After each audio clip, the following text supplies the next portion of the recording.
এই জন্য কোন কবি বলেন, শালিদানের সঙ্গে চিতা থাকলে তাকো গলাতে,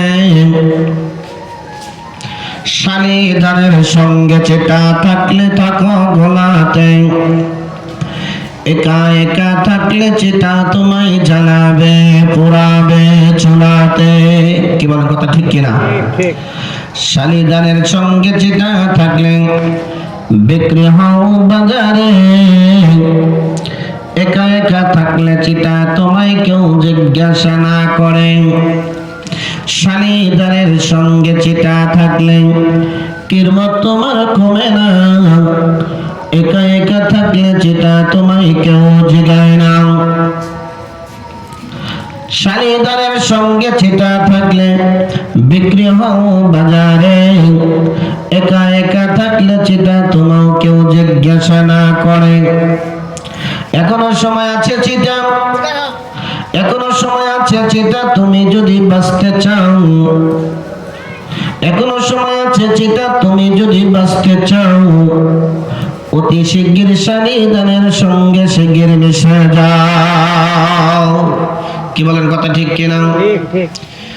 আমার বাবাজিরা, মায়েরা, আমরা একটু বিবেক খাটিয়া চিন্তা ফিকির করি।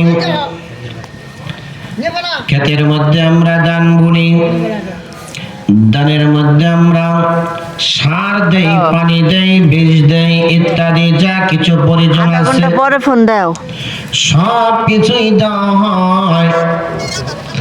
দেওয়ার পরে কিছু সংখ্যক বানের মধ্যে দেখা যায় চিটা হয়, আবার কিছু সংখ্যক চাউলের মধ্যে দেখা যায়, ধানের মধ্যে দেখা যায় চাউল হয়। কি বলেন, কথা ঠিক কিনা? এই ধানগুলো একটা একটা করে বাছা হয় না, ক্ষেতের মধ্যে থেকে যখন কাটা হয়, চিটাটাও কাটা হয়, ফেরেশটাও কাটা হয়। কাটার পরে যখন ধানগুলো মলা হয়, বাইরানো হয়, মেশিনে ধরা হয়, উঠানের পর আমার মায়েরা বোনেরা সুন্দর করে ওই ধানগুলো কি করেন, বাতাসের মধ্যে কুলা দিয়ে উড়ান শুরু করে দেন। উড়ানের পর দেখা যায় যেটা ফেরেশ ধান, ওই ফেরেশ ধানটা কুলার নিচে পড়ে যায়, আর যেটা চিটা ধান বাতাসের কারণে ওই কুলা থেকে অনেক দূরে পড়ে যায়। কি বলেন, কথা ঠিক কিনা? এখন আপনি একটু চিন্তা করেন, ওই চিটা ধানগুলো যদি আপনি বাজারে নিয়ে যান, কেউ জিজ্ঞাসা করবে না। কিন্তু কিছু সংখ্যক চিটা ধানগুলো যদি ফেরেশ ধানের সাথে নিচে পড়ে যায়, ওই ফেরেশ ধানটাও যেই মূল্য বিক্রি হয়ে যায়, চিটা ধানটাও কিন্তু সেই মূল্যে বিক্রি হয়। কথা ঠিক কিনা?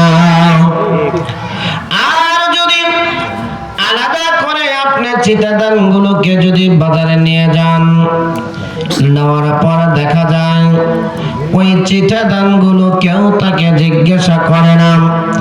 শেষ পর্যন্ত আপনি কি করবেন, ওই চিটা ধানগুলোকে আপনি বাজারের এক পাশে রেখে আসবেন, আর না হয় মাথায় করে আপনি বাড়িতে নিয়ে আসবেন। বাড়িতে আনার পর আমার মা বোনেরা কি করবেন, সুন্দর করে রোদের মধ্যে শুকানো শুরু করবেন। শুকানোর পর দেখা যায় ওই চিটা ধানগুলো আমাদের মায়েরা বোনেরা এমনই একটা ঘরের মধ্যে নেন, যে ঘরটার নাম হলো রান্নাঘর। ওই রান্নাঘরের ভিতরে নেওয়ার পরে একটা কাজ আছে, সেই কাজটা হলো সুন্দর করে চুলার মধ্যে দেন, আগুন জ্বালাইয়া আমার মায়েরা ওই চিটা ধানগুলোকে যখন চুলার মধ্যে ছিটিয়ে দেন, আপনি মাকে জিজ্ঞাসা করেন, মা গো, ও মা, তুমি যে এই ধানগুলো চুলার মধ্যে দিচ্ছ গো মা, তখন তোমার কি মায়া লাগে না? মা ডাক দিয়া বলবে, বাবারে, ও বাবা, এটার মধ্যে কোনো চাউল নাই, এই ধানগুলো হলো চিটা, এই ধানগুলোর কোনো কাজে লাগবে না, কাজে লাগবে শুধু একটাই, সেটা হলে চুলার মধ্যে দিলে আগুন দাউ দাউ করে জ্বলবে, অন্য কোনো কাজের মধ্যে এটা খাটানো যাবে না। কি বলেন, কথা ঠিক কিনা? আমার বাবাজিরা ভাইরা, আর যেই চিটাটা ফেরেশতাদের সাথে মিশে যায়, ওই চিটাগুলো বিক্রি হয়ে যায়, ওই চিটার দানগুলো ফেরেশতাদের সাথে মিশে যাওয়ার কারণে তার মূল্য ঠিকই হয়ে যায়। ততভাবে একা একা থাকলে চিটা তোমায় কেউ জিগায় না, চিটা দানগুলো যদি একা একা পড়ে থাকে কেউ তাকে জিজ্ঞাসাও করে না। বাবাজিরা আমার, ভাইরা আমার, এই কথা বলার উদ্দেশ্য হলো আমাদের ভিতরে যাদের ভিতরে কোরআন আছে, যাদের ভিতরে দ্বীন আছে, যাদের ভিতরে ইসলাম আছে, যাদের ভিতরে আল্লাহর মহব্বত, আল্লাহ রাসূলের মহব্বত আছে, তারা হলো ফ্রেশ মানুষ। ফ্রেশ দান যেরকম থাকলে পারে, ফ্রেশ দানের সাথে চিটা থাকলে পারে, চিটার মূল্য যেরকম বেড়ে যায়, ততভাবে কোরআন ওয়ালা জিন্দেগি নিয়া কোরআন ওয়ালাদের সাথে যারা সম্পর্ক রাখবে, কোরআন ওয়ালাদের সাথে যারা মহব্বত রাখবে, ওই যদিও কোরআন পড়া জানে না, হাদিস পড়া জানে না, আলেম ওলামাদের সাথে মহব্বত রাখার কারণে, মহব্বত থাকার কারণে যেরকম ভাবে আগুন থেকে চিঠা দানগুলো বেঁচে যায়, ততভাবে আল্লাহ ওয়ালাদের সুহবতে থাকার কারণে, আলেম ওলামাদের সুহবতে থাকার কারণে আল্লাহ তাআলা হতে পারেন ওই সমস্ত ব্যক্তিদেরকে আল্লাহ মাফ করে দিয়া আল্লাহ জান্নাতের ফয়সালা করে দিতে পারেন কিনা বলেন? আমার বাবাজিরা আমার, ভাইরা আমার, এখনো সময় আছে। যদি আমরা বাঁচতে চাই, এখনো কোরআন হাদিসের মাহফিলে আসেন। এই মাহফিল হতে পারে আমার আপনার জন্য নাজাতের জরিয়া। কি বলেন, জরিয়া হতে পারে কিনা বলেন? আমার বাবাজিরা, আমি আপনাদের সামনে ছোট্ট একটি আয়াতে কারিমা তেলাওয়াত করেছি। যে আয়াতে কারিমাটা আল্লাহ তাআলা আমাদেরকে জানিয়ে দেন, ইন্নাল্লাযীনা ক্বালু রাব্বুনাল্লাহ, যেই সমস্ত লোকেরা আমাকে রব্বির স্বীকার করেছেন, আমাকে প্রভু বিনা স্বীকার করেছেন, আমাকে পালন কর্তা বিনা স্বীকার করেছেন, আমাকে হায়াতের মালিক, মওতের মালিক, রিজিকের মালিক, সব কিছুর মালিক হলো কে বলেন? সব কিছুর মালিক কে, জোরে বলেন? আমার আল্লাহ। এই আল্লাহ তাআলা আমাকে আপনাকে যখন রূহের জগতে প্রশ্ন করেছিলেন, আলাস্তু বিরাব্বিকুম, আমি কি তোমাদের প্রভু না? আমি কি তোমাদের রব না? আমি কি তোমাদের পালনেওয়ালা না? আমি কি তোমাদের হায়াতের মালিক কিনা? আমি কি তোমাদের মওতের মালিক কিনা? আমি কি তোমাদের রিজিকের মালিক কিনা? সারা জাহানের পালনেওয়ালা আমি কিনা? এই জায়গার মধ্যে নবী, রাসূল, পয়গম্বর যিনারা সকলেই ছিলেন। হিন্দু নাই, খ্রিস্টান নাই, বৌদ্ধ নাই, নাসারা নাই, কাফের নাই, খ্রিস্টান নাই, মুসলমান নাই, সমস্ত রূহগুলোই কিন্তু এক বাক্যে স্বীকার করেছিলেন, ক্বালু বালা, হ্যাঁ আপনি আমাদের রব, আপনি আমাদের সব, আপনি আমাদের পালনকর্তা, আপনি আমাদের হায়াতের মালিক, আপনি আমাদের মওতের মালিক, আপনি আমাদের রিজিকের মালিক, মোট কথা সারা জাহানের পালনেওয়ালা একমাত্র আপনি আল্লাহ। আল্লাহ ডাক দেখো, ওরে রুহুরে, আমি তোমরা যে আমাকে রুহুর জগতে তোমরা আমাকে রব বিলা মানলা, আমাকে প্রভু বিলা মানলা, আমাকে হায়াতের মালিক বিলা মানলা, আমি এটা বিশ্বাস বিশ্বাস করি না, আমি তোমাকে একটা জগতে পাঠাইব, আমি তোমাকে একটা জগতের মধ্যে পাঠানোর পর ওই জগতে যাইয়া কে আমাকে রব বিলা মানবা, কে আমাকে রব বিলা মানবা না, কে আমাকে প্রভু বিলা মানবা, কে আমাকে প্রভু বিলা মানবে না, এইটাই পরীক্ষা হয়ে যাবে।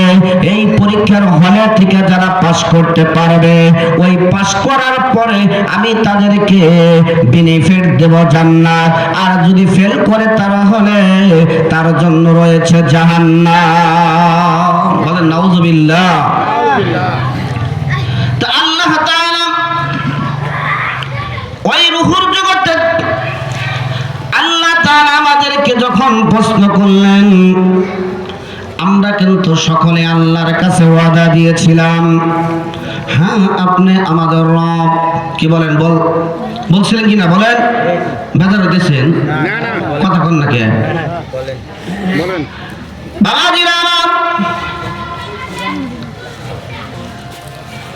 আল্লাহ তাআলা আমাদেরকে আপনাকে যেই প্রশ্নটা করেছিলেন, আল্লাহ ডাক কয় আমি তোমাকে দুনিয়াতে পাঠাইব, এই দুনিয়াতে পাঠানোর মধ্য দিয়ে আল্লাহ তাআলা মা এবং বাবা দুইজনের মাধ্যমে আল্লাহ তাআলা আমাকে আপনাকে পৃথিবীতে প্রেরণ করেছেন। কথা ঠিক কিনা? দুইজনের মাধ্যমে পৃথিবীতে পাঠাইলেন। পাঠানোর পর আল্লাহ রাব্বুল আলামিন বিস্তারিতভাবে আলোচনা করা সম্ভব হবে না।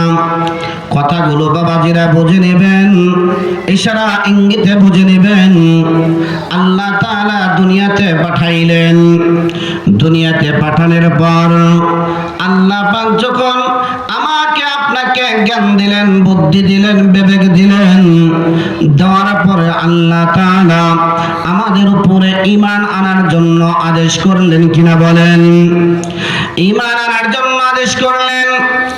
আমরা পড়েছি, আল্লাহকে বিশ্বাস করেছি, লা ইলাহা, বলেন লা ইলাহা ইল্লাল্লাহু মুহাম্মাদুর রাসূলুল্লাহ। সকলেই বলি সাল্লাল্লাহু আলাইহি ওয়াসাল্লাম। বাবাজিরা আমার, এখন আমরা আল্লাহকে দেখি নাই, আল্লাহর জান্নাত দেখি নাই, জাহান্নামকে দেখি নাই, নবীকেও দেখি নাই, কিন্তু আল্লাহ তাআলাকে না দেখি আমরা বিশ্বাস করছি কিনা বলেন? বিশ্বাস করে নিয়েছি। আমার মনে হয় আপনারা আমার কথা বোঝেন না, কি বলেন? আমার খুব কষ্ট লাগে, মানুষ কম, আপনারা হা হো কিচ্ছু বলেন না। এত কম মানুষ নিয়ে বয়ান করা আসলে খুব কষ্টদায়ক, কি বলেন? বাবাজিরা আমার, আল্লাহ তাআলা বলেন, যখন তুমি আমাকে বিশ্বাস করে নিয়েছো, লা ইলাহা, নাই কোনো মাবুদ ইল্লাল্লাহ, এক আল্লাহ ব্যতীত, আল্লাহকে আমরা মানলাম, মুহাম্মাদুর রাসূলুল্লাহ সাল্লাল্লাহু আলাইহি ওয়াসাল্লামকে আমরা মেনে নিলাম। এখন আল্লাহ তাআলা বলেন, বান্দা তুমি যখন আমাকে তোমার রব বিনা মানলা, নবীকে নবী বিনা মানলা, তাহলে তোমার উপর একটা দায়িত্ব আছে। সেই দায়িত্বটা হলো আমার হুকুম মানা। কি বলেন? হুকুম কার? আল্লাহ। এখন বলেন, আমাদের মধ্যে সবচেয়ে বড় ইবাদত আমরা কোনটাকে মনে করি বলেন? সবচেয়ে বড় ইবাদত কোনটা? নামাজ। বলেন না? সবচেয়ে বড় ইবাদত কোনটা বলেন? নামাজ।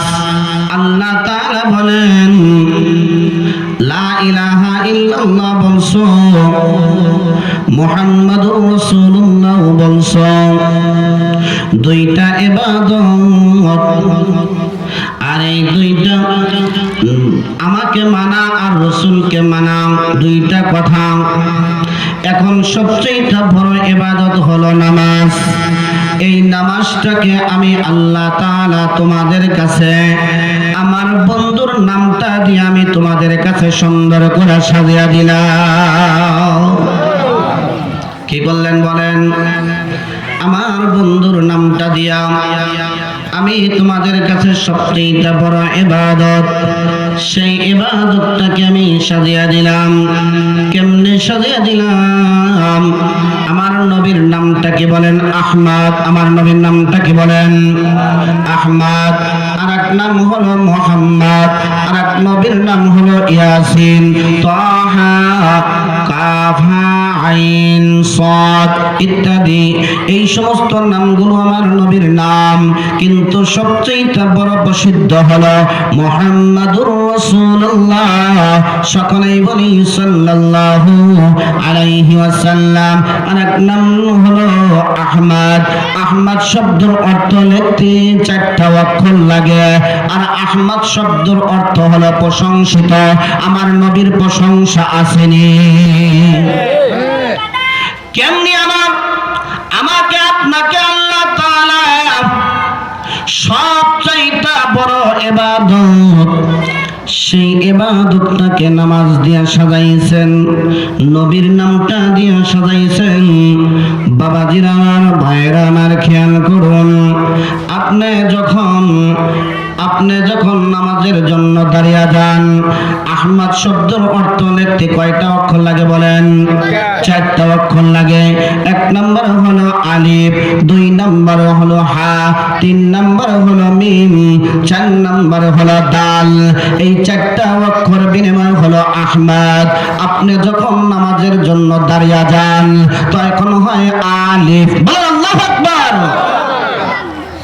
তখন কি হয়? আলিফ। আপনি যখন সংক্ষিপ্ত আকার, বাবাজিরা বিস্তারিতভাবে আগে বলছি, বিস্তারিতভাবে আলোচনা করা সম্ভব হবে না। আপনি যখন নামাজের জন্য দাঁড়িয়ে যান তখন হয় কি বলেন? আলিফ।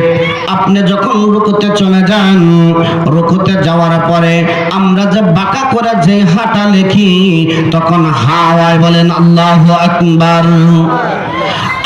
যখন আপনি সিজদায় চলে যান, সিজদায় চলে যাওয়ার পর আমরা মিম লেখি যেভাবে, সিজদায় যাওয়ার পরে মিমটা এইরকমই হয়। আপনি যখন আত্তাহিয়াতের সূরাতে বসেন তখন হয় দাল। তাহলে আলিফ আর হা, মিম, দাল, যার নাম হয় আহমদ। আহমদ শব্দের অর্থ হলো প্রশংসিত। আমার আল্লাহ তাআলা বলেন আমার বন্ধুর প্রশংসা আসেনি। নাস্তিক আর মুরতাদ, কাফের আর মুশরিক, বেঈমান আর খ্রিস্টানের দলেরা আমার রাসূলকে নিয়ে যারাই কটূক্তি করে না কেন,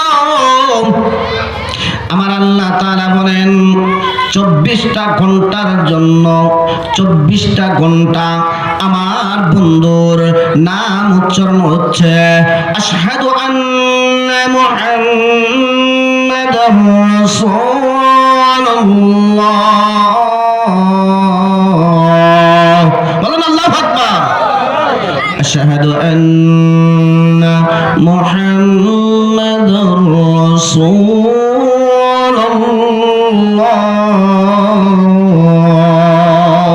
বলেন আল্লাহু আকবার। তাহলে আমার নবীর নামটা দিয়া আল্লাহ তাআলা নামাজটাকে সুন্দর করে সাজাইছেন। এটা উম্মতে মুহাম্মাদের উপরে আল্লাহ পাক 5 ওয়াক্ত নামাজকে ফরজ করে দিয়েছেন। আবার আল্লাহ তাআলা দেখেন আমাদের উপরে সবচেয়ে বড় কিতাব কোনটা বলেন? কোরআন। আমাদের উপরে সবচেয়ে বড় কিতাব যেটাকে বলা হয়, সেই কিতাবের নাম হলো আল কোরআন। আল্লাহু আকবার। এই আল কোরআনটা আল্লাহ তাআলা কয়টা অক্ষর দিয়া সাজাইছেন? আল্লাহ তাআলা বলেন এই 30 পারা কোরআনটা আমি আল্লাহ রাব্বুল আলামিন 30 পারা কোরআন আমার বন্ধুর নাম দিয়া সাজাইছে। শুধু বন্ধুর নাম দিয়া সাজাই নাই, আমার বন্ধুর আখলাক, চাল চলন, আচার ব্যবহার দিয়া আমি আল্লাহ রাব্বুল আলামিন আমার 30 পারা কোরআন আমি সাজাইছি, বলেন আল্লাহু আকবার। আমার আল্লাহ তাআলা যেমন ভাষা দিয়েছেন, যেই ভাষাটা কি ভাষা আল্লাহ তাআলা দিয়েছেন, আমরা বলি ইন্টারন্যাশনাল ভাষা কোনটা বলেন? হ্যাঁ, জি না, ইন্টারন্যাশনাল ভাষা হলো আরবি, বলেন আল্লাহু আকবার। যেই ভাষাটা আসমানেও চলে, যেই ভাষাটা জমিনেও চলে, যেই ভাষাটা কবরেও চলে, যেই ভাষাটা পানিতেও চলে, যেই ভাষাটা সাগরেও চলে, এইটা ইন্টারন্যাশনাল ভাষা না? এক দেশে থেকে আর এক দেশে গেলে পরে যেই ভাষাটা শুধু হয় ওটাই ইন্টারন্যাশনাল ভাষা। কি বলেন? তাহলে ইন্টারন্যাশনাল ভাষা কোনটা বলেন? আরবি। আরবি কবরের মধ্যে জিজ্ঞাসা করবে কি ইংলিশে না আরবিতে? রূহুর জগতে প্রশ্ন করেছিল আরবিতে না ইংরেজিতে? তারপরে ইউনূস পয়গম্বর আলাইহিস সালাতু ওয়াস সালাম মাছের পেটে গেলেন। মাছের পেটের পরে যাওয়ার পরে সাগরের থেকে যখন শুনতে পারলেন পাথরের গুঁড়াগুলো জিকির করতেছে লা ইলাহা ইল্লাল্লাহ, লা ইলাহা ইল্লাল্লাহ। সাগরের নিচে থেকে যদি পাথরের থেকে লা ইলাহা ইল্লাল্লাহর শব্দ পাওয়া যায়, ওই জায়গা থেকে ইউনূস পয়গম্বর আলাইহিস সালাতু ওয়াস সালাম চিন্তা করলেন, কানের মধ্যে আওয়াজটা শুনতে পারলেন, হায়রে আমি তো একটা মাছের পেটের ভিতরে আসছি, ওই মাছের পেটের ভিতর থেকে সাগরের নিচে আসছে, কিন্তু সাগরের তলদেশে থেকে লা ইলাহা ইল্লাল্লাহর শব্দ পাওয়া যায়। যদি এত নিচে থেকে পাথরের গোলাগুলো যদি লা ইলাহা ইল্লাল্লাহর জিকির করতে পারে, আমি আল্লাহর পয়গম্বর ইউনূস আলাইহিস সালাতু ওয়াস সালাম কি জিকির করতে পারবো না? আর এই জিকিরটাকে আমার আল্লাহ শুনতে পারে কিনা? তখন ইউনূস পয়গম্বর আলাইহিস সালাতু ওয়াস সালাম তিনি কি করলেন? ওই মাছের পেটের ভিতরে বৈশা বৈশা তাসবিহ পড়লেন, লা ইলাহা ইল্লা আনতা সুবহানাকা ইন্নী কুনতু মিনাল যালিমিন, বলেন আল্লাহু আকবার। আসলে বলেন এটা কি ইংলিশে শব্দ না আরবিতে? আরবিতে। তাহলে ইন্টারন্যাশনাল ভাষা কোনটা বলেন? আরবি। এই আরবি ভাষা নিয়ে আল্লাহ তাআলা আমাদেরকে এত সুন্দর একটা নিয়ামত দান করেছেন যে ভাষা দিলেন আরবি। এই ভাষাটা দিয়ে আল্লাহ তাআলা 30 পারা কোরআন আল্লাহ তাআলা বলেন আমার বন্ধুর চাল চলন আচার ব্যবহার তার আখলাক দিয়ে আমি আল্লাহ তাআলা 30 পারা কোরআনকে সুন্দর করে সাজিয়ে দিয়েছি। বাচ্চাদের করেন আল্লাহু আকবার। কি আশ্চর্য লাগে আপনাদের মুখ। আল্লাহ তাআলা বলবেন এই যে এখন আলহামদুলিল্লাহ বলেন না, আল্লাহু আকবার বলেন না, এমন এক সময় আসবে আল ইয়াউমা নাখতিমু আলা আফওয়াহিহিম ওয়া তুকাল্লিমুনা আইদিহিম ওয়া তাশহাদু আরজুলুহুম বিমা কানু ইয়াকসিবুন।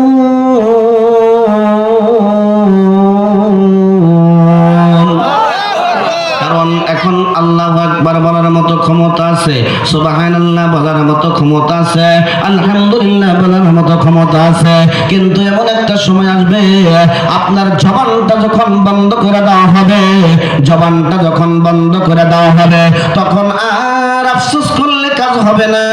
তখন আপনি বলবেন আমি তো দুনিয়ার মধ্যে বোবা ছিলাম না। আপনার মুখের মধ্যে যখন তালা মাইরা দেওয়া হবে আর আফসোস করলে কাজ হবে না। কি বলেন হবে? আম্মা জান হযরত আয়েশা সিদ্দিকা রাদিয়াল্লাহু তাআলা আনহার কাছে সাহাবা আজমাইন রাদিয়াল্লাহু তাআলা আনহুরা বললেন আম্মা জান রাসূল যখন দুনিয়া থেকে চলে গেলেন, বিদায় হলেন, বিদায় হওয়ার পর আম্মা জান হযরত আয়েশা সিদ্দিকা রাদিয়াল্লাহু তাআলা আনহার কাছে ডাক দিয়ে বললেন, আম্মা জান, আমাদেরকে রাসূলের চাল চলন আচার ব্যবহার সম্পর্কে আমাদেরকে একটু নসিহত করেন।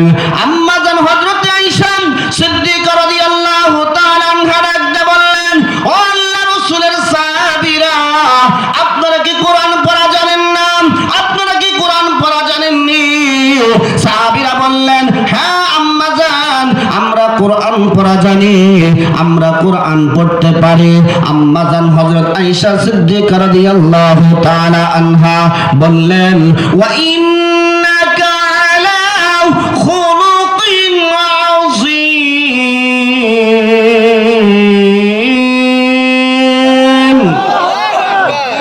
আমার রাসূলের চরিত্রটা হলো, রাসূলের আখলাক হলো, রাসূলের চাল চলন আচার ব্যবহার হলো 30 পারা কোরআন। বলুন আল্লাহু আকবার। কেমনে 30 পারা কোরআন? সময় হবে কিনা জানি না, আমি আপনাদেরকে একটা একটা করে যদি বলে শুনবেন নি, কারণ আল্লাহ তাআলা বলেন 30 পারা কোরআনের মধ্যে কয়টা অক্ষর আছে বলেন? 30টা বা 29টা অক্ষর আছে। একটা একটা করে আপনাদেরকে বলবো, জানি না কইতে পারবো কিনা, বলতে পারবো কিনা। আল্লাহ তাআলা যদি আমাকে তৌফিক না দেন, আপনারা যদি দোয়া না করেন, আমি একটা কথা বলতে পারবো না, একটা কথার জবাব দিতে পারবো না। এই জন্য আল্লাহ তাআলার কাছে দোয়া করেন, আল্লাহ জানি আমাকে কথাগুলো, সহিহ কথাগুলো বলার মতো তৌফিক দান করেন। সকলে বলেন আমিন। যেরকম আমি বললাম, আপনি যদি আলিফকে টান দেন তাহলে নাম হলো কি? আহমদ।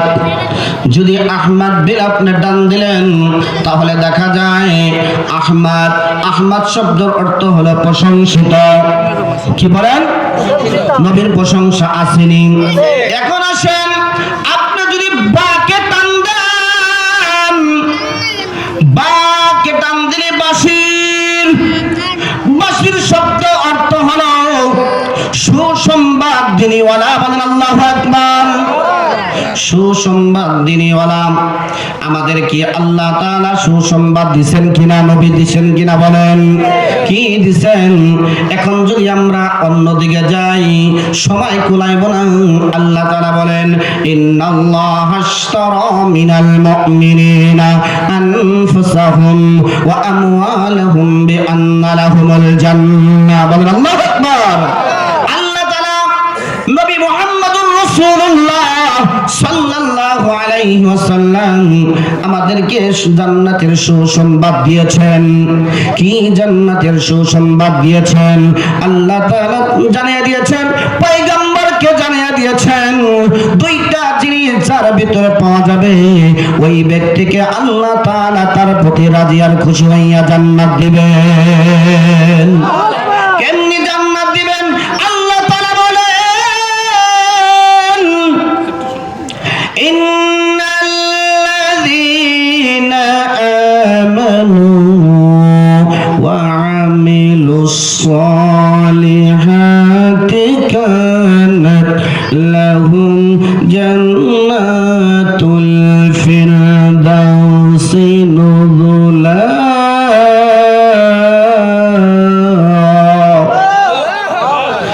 আল্লাহ তাআলা বলেন, জান্নাতুল ফিরদাউসের জন্য মাত্র দুইটা শর্ত।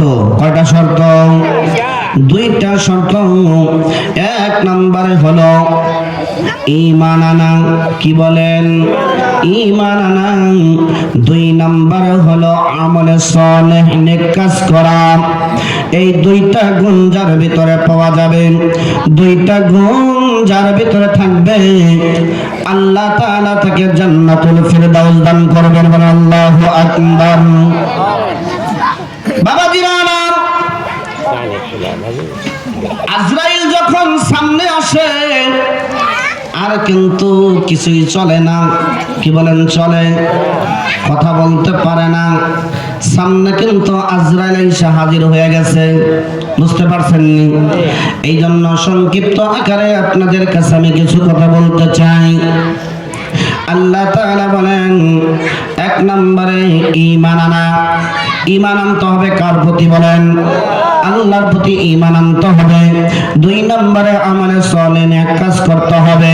এই 2টা কাজ যার ভিতরে পাওয়া যাবে আল্লাহ তাআলা তাকে জান্নাতুল ফেরদাউস দান করবেন, বলেন আল্লাহু আকবার। এখন যদি এটা থেকে যদি আমি শাখা বার করি সময় পাবেন না, সময় পাওয়া যাবে না। এখন আসেন বাকে টান দিলে বাসির যিনি সুসংবাদ দিনিওয়ালা, যিনি আমাদেরকে সুসংবাদ দিয়েছেন, জান্নাতের সুসংবাদ দিয়েছেন, জাহান্নামে থেকে বাঁচার জন্য আল্লাহ তাআলার মাধ্যমে নবী আমাদেরকে জানায় দিয়েছেন আল্লাহর বিধান মানলে পারে জান্নাত পাইবা, আমার বিধান মানলে পারে জান্নাত পাইবা, আল্লাহর বিধান না মানলে, নবীর বিধান না মানলে জাহান্নামে যাইতে হবে, জানিয়ে দিয়েছেন নি। এখন আসেন বার পরে আসে তাকে যদি টান দেন তাকিন, যাকে বলা হয় মুত্তাকিন। আমার নবীর মধ্যে মুত্তাকিন ছিল কিনা? মুত্তাকিন ছিল। এখন যদি আপনি বলেন মুত্তাকিন তাকওয়া, যার ভিতরে তাকওয়া আছে তাকে মুত্তাকিন বলা হয়। তাকওয়া 4টা বিষয়ের নাম হলো, যার ভিতরে 4টা গুণ পাওয়া যাবে তাকে বলা হয় তাকওয়া। 1 নাম্বার গুণ হলো যেই ব্যক্তি আল্লাহকে বিশ্বাস করবেন, আল্লাহর উপর ঈমান আনবে, আল্লাহর উপর বিশ্বাস করিয়া আল্লাহ পাক যাহা কিছু বলেন সেটাকে গ্রহণ করবে, বলেন আল্লাহু আকবার। 2 নম্বরে আল্লাহ তাআলা যাহা কিছু নাজিল করেছেন, যেই কিতাব আল্লাহ পাক নাজিল করেছেন সেই কিতাবটার নাম কি বলেন? কোরআন। তো কোরআন অনুযায়ী আমল করতে হবে কিনা বলেন? তাহলে কোরআন মানতে হবে, আল্লাহকে মানতে হবে। 2 নম্বরে রোগ দিয়েছেন কে? আল্লাহ। শেফা করবেন কে? আল্লাহ। খাওয়ায় রাখেন কে? আল্লাহ। না খাওয়ায় রাখেন কে? আল্লাহ। তাহলে ভালো এবং মন্দ যা কিছু করেন সব কিছুর ফয়সালা করেন কে? আল্লাহ যদি করেন তাহলে ভালো এবং মন্দ সবকিছুর মধ্যে আল্লাহ তাআলা করেন, এটার উপর আপনার সন্তুষ্ট থাকতে হবে। 4 নম্বরে লম্বা আমাকে হায়াত দিয়েছেন, এই লম্বা হায়াতটা পাইয়া আল্লাহ তাআলার প্রতি, আপনার আখিরাতের প্রতি প্রস্তুতি গ্রহণ করতে হবে। আমি আপনি আল্লাহ পাকের কাছে জন্য কি প্রস্তুতি গ্রহণ করেছি চিন্তা করে দেখেন, কি প্রস্তুতি গ্রহণ করেছি। তা আল্লাহ তাআলা বলেন 4টা গুণ যার ভিতরে পাওয়া যাবে তার জন্য তাকওয়া, আর তাদেরকেই বলা হয় মুত্তাকিন। আর মুত্তাকিন কাদেরকে বলা হয়? তাদের জন্য আল্লাহ তাআলা দুনিয়াতে যখন তারা এই কথাগুলো মানবে, মানার কারণে আল্লাহ তাআলা বলেন মাসালুল জান্নাতিল্লাতী বুইদাল মুত্তাকুন, বলেন আল্লাহু আকবার। মুত্তাকুন কাদেরকে বলা হয়? যাদের ভিতরে 4টা গুণ পাওয়া যাবে, কবরে যাওয়ার পর আল্লাহ তাআলা তাদেরকে জান্নাত দিবেন, বলেন আল্লাহু আকবার। শুধু জান্নাত দিবেন না, ফিহা ওয়া আনহারুম মিন মাইন আসিম, জান্নাতের তলদেশ থেকে আল্লাহ তাআলা কি করবেন? প্রবাহিত পানির নহর জারি করে দিবেন। ওয়ানহারুম মিন আসালিম ওয়ানহারুম মিন লাবাইন লাম ইয়াতাগায়্যার তা'আমুহু। 2 নম্বরে আল্লাহ তাআলা দুধের নহর জারি করে দিবেন। 3 নম্বর ওয়ানহারুম মিন খামরিল লাযযাতিল লিশারিবিন, 3 নম্বর হলো শরবতের নহর বা শরাবের নহর। 4 নম্বর ওয়া আওয়ালাহুম ফিহা মাসালুল জান্নাতিল্লাতী বুইদাল মুত্তাকুন ফিহা আনহারুম মিন মাইন গায়রি আসিম ওয়া আনহারুম মিন লাবাইন লাম ইয়াতাগায়্যার তা'আমুহু ওয়া আনহারুম মিন খামরিল লাযযাতিল লিশারিবিন ওয়া আনহারুম মিন আসালিম মুসাফফা। 4 নম্বরে হলো মধুর নহর, প্রবাহিত নহর জারি করে দিবেন, বলেন আল্লাহু আকবার। এই 4টা নহর যেই ব্যক্তি পাবেন আল্লাহ তাআলা জান্নাতি বান্দা বান্দীদেরকে আল্লাহ তাআলা 4টা নহরের তলদেশ থেকে এই সমস্ত নিয়ামতগুলো দিবেন, বলেন আল্লাহু আকবার। আপনি যদি ছাকে টান দেন, আবার নবী সাকিব দুর্বতরা, যার সাথে কোনো তুলনা দেওয়া যায় না। আপনি যদি জিমকে টান দেন, আমার নবী জামিল সবচেয়ে বেশি সুন্দর, আমার নবী নবী এত সুন্দর, আমার নবীর সাথে কোনো তুলনা দেওয়া যায় না। আপনি যদি হাকে টান দেন, আমার নবী হামিদ, প্রশংসিত, প্রশংসাকারী। আপনি যদি খাকে টান দেন, আমার নবী খাতামুন নবিয়্যিন, লা নবিয়্যা বাদা, আমার নবী হলেন শেষ নবী। আমার পরে নবী কোনো, আমার নবীর পরে কেউ আসবে না। বলেন আল্লাহু আকবার। আমার নবী হলেন শেষ নবী, তাহলে খাতামুন নবিয়্যিন। আপনি যদি দালকে টান দেন, আমার নবী দাঈয়ান ইলাল্লাহি বিইজনিহি ওয়া সিরাজাম মুনীরা, আমার নবী হলেন, আমার নবী দাওয়াত দিয়েছেন, দাঈ, দ্বীনের দাওয়াত দিয়েছেন কিনা বলেন? কেমন দাওয়াত দিয়েছেন বাবাজিরা আমার? আমি বাঙ্গাচুরা ভাবে কথাগুলো বলতাছি, বাজার হইতেছেন নি? আল্লাহ তাআলা বলেন আমার নবী হচ্ছেন দাঈ, তিনি দ্বীনের দাওয়াত দিয়েছেন। কেমনে দাওয়াত দিয়েছেন? কোন ভাবে দাওয়াত দিয়েছেন? আম্মা জান হযরত আয়েশা সিদ্দিকা রাদিয়াল্লাহু তাআলা আনহা ডাক দিয়া বললেন, যখন আমার স্বামী নবী মুহাম্মদুর রাসূলুল্লাহ সাল্লাল্লাহু আলাইহি ওয়াসাল্লাম আমার ঘর থেকে যখন তিনি কালেমার জন্য, দ্বীনের জন্য, ইসলামের জন্য আমার ঘর থেকে যখন বার হয়ে গেলেন, আমি লক্ষ্য করে দেখলাম আমার স্বামী নবী মুহাম্মদুর রাসূলুল্লাহ সাল্লাল্লাহু আলাইহি ওয়াসাল্লামের মাথার উপরে বৃষ্টির ফোঁটাগুলো টপ টপ করে পড়তেছে। বলেন আল্লাহু আকবার। সারা দিন কালেমার দাওয়াত দিয়ে আসলেন, ইসলামের দাওয়াত দিয়ে আসলেন, দ্বীনের দাওয়াত দিয়ে আসলেন। সন্ধ্যা যখন ঘুরে আসতেছে, আমার স্বামীর জন্য আমি অপেক্ষা করলাম। লক্ষ্য করলাম স্বামী যখন আমার ঘরের দিকে তাশরিফ আনবেন, আমি লক্ষ্য করে দেখলাম সারা দিন পর যখন আমার বাড়ি, আমার ঘরের দিকে আসতেছেন, তারপরেও দেখি আমার স্বামীর উপরে বৃষ্টির ফোঁটাগুলো টপ টপ করে পড়তেছে। আমার মায়া লাগলো, আমি ঘরের ভিতরে ঢুকলাম। ঢোকার পর আমি হাতের মধ্যে একটা রুমাল বা তোয়ালা গামছা নিলাম। রাসূল যখন ঘরের ভিতরে প্রবেশ করলেন, আমি মাথা মুবারক মুছিয়ে দেওয়ার জন্য ব্যস্ত হয়ে গেলাম। আমি যখন শরীর মুবারক মুছিয়ে দিচ্ছি, দাড়ি মুবারক মুছিয়ে দিচ্ছি, আম্মা জান হযরত আয়েশা সিদ্দিকা রাদিয়াল্লাহু তাআলা আনহাকে টার্গেট করে রাসূল ডাকতে বললেন, ও আয়েশা তুমি এরকম করতেছো কেন? আম্মা জান আয়েশা সিদ্দিকা রাদিয়াল্লাহু তাআলা আনহা ডাকতে বললেন, হে রাসূলুল্লাহ, ইয়া হাবিবাল্লাহ, নবী গো, আপনি যখন আমার ঘর থেকে বাইরে হয়ে গেলেন, আমি লক্ষ্য করে দেখলাম আপনার মাথার উপরে বৃষ্টির ফোঁটাগুলো টপ টপ করে পড়তেছে। সারা দিন যখন কালেমার দাওয়াত দিয়ে আসলেন, আবার আসার পরে দেখলাম আর ওইভাবেই এখনো মাথার উপরে বৃষ্টির ফোঁটাগুলো টপ টপ করে পড়তেছে।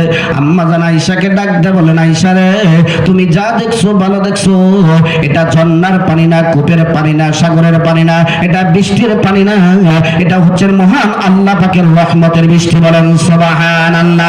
ও আয়েশা মনে রাখো, এটা শুধু আমার ক্ষেত্রে না, আমার উম্মতের মধ্য থেকে জেনারা দ্বীনের দাওয়াত দেওয়ার জন্য, কালেমার দাওয়াত দেওয়ার জন্য, কোরআন শেখার জন্য, কোরআন শেখানোর জন্য ঘর থেকে বাইর হয়ে আসবে, যতক্ষণ পর্যন্ত বাড়িতে ফিরে না যাবে, ততক্ষণ পর্যন্ত তাদের রহমত, তাদের উপরে বৃষ্টি বর্ষণ হতেই থাকবে।